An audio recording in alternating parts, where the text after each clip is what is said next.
Hello, my name is Dolores Fitzgerald and welcome to If My Kitchen Could Talk. And over here is the ingredients. We're going to start off with about 2 pounds of hamburger in the pan, and I'm going to turn my pan up to medium high, as my stove would say is 7. Start that off slowly. I'm going to add in a teaspoon of salt. We're not going to put in a lot of salt because I'm putting in some oxo, which is loaded with lots of salt in it already. Garlic powder as well. We're going to put in about a tablespoon of garlic powder, not too much. Sprinkle that all in, and it will all distribute evenly as it cooks. And then also a tablespoon of onion powder, a good tablespoon of onion powder. I know it seems like a lot, but it's just to minimize the salt, so it's not so unhealthy for us. And we'll do a bit of shake of pepper. And we're going to grab out 4. Now I have here 4 packets of beef oxo. My ground beef is now brown. That's why I didn't add it in before, because it sometimes could trick you to thinking that your meat is cooked when it's not. So I'm going to shake this in. Notice there's barely any grease in my meat mixture here because it is lean ground beef, so I'm just going to leave it in. If it was regular or medium ground beef, I'd have to drain that, of course, because it just would be very, very unhealthy for you. And there's the other 2 packets. And I'm going to give this a quick stir up. And this here is really what makes it brown and gives it a nice taste along with the other spices, onion powder, garlic powder, salt, and pepper. It's pretty basic, simple and easy. It doesn't take long at all. My potatoes are already cooked over here, just waiting on hamburger and gravy, as you see. And we're going to go over here to where the flour is. And I have about half a cup of flour here, and I'm going to use my whisk and add in a little bit of water and give it a stir around. Definitely gotta do some more.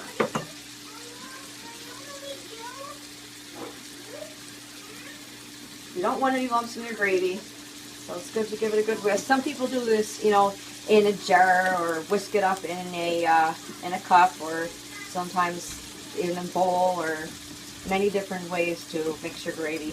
I've even seen people just shake the flour bag right over the broth of the mixture. So my hamburger over here is frying nicely. It's getting nice and hot. Almost ready for this gravy mix. So I'm going to turn this up on max, high heat. That's good for now. Get some water.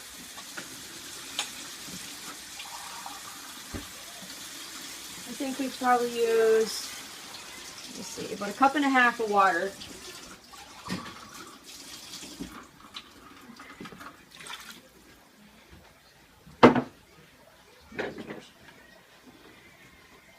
We gotta get this hot before we can add in the flour and water to turn it into a nice gravy. And now we're off to making the gravy. See how it's nice and hot, it's nice and bubbly there. It's mixing good. You slowly pour it in. You don't want to pour it in too fast or your gravy for sure will get lumpy. Cameraman, if you want to get over on this side of me, it might work a little better so you can see. Thank you. It already is getting very, very nice and thick, so I'm thinking that we might not even need all of this mixed, this flour and water mix here to make the gravy.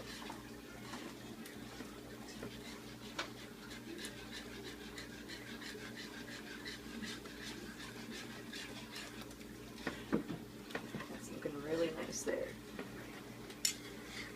One thing I forgot to mention was that while you're cooking your hamburger, be very careful not to stir it too much, because your hamburger won't brown so much for your gravy. But if in case that you ever do mess up in such a way, there's many kitchen tricks that you can do, such as add in possibly a little bit of soy sauce, But there's also another kitchen trick that my mom taught me. And all you would do is take a cup of boiling hot water and add in 1 tea bag. Drain your tea bag and add your water in, and no way does your gravy taste like tea in any way, and it will brown it for you. So now I'm going to give you our poor man's supper. I'm going to turn on the peas and carrots for 2 minutes. Right here I already have prepped up some mashed potatoes, butter, salt, pepper, and milk in there. They're already nice. Come on the plate. And everybody in the family, for some reason, there is definitely no leftovers with this meal. And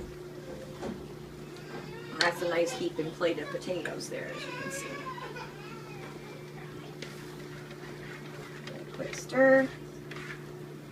As you can see, my burner's already off. I'm trying to keep it hot on the same burner.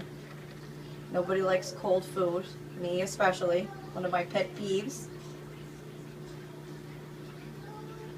Okay, that looks very, very nice. I kind of can't wait to eat myself. These peas, I'm ready to take them out. Take a spoon over here.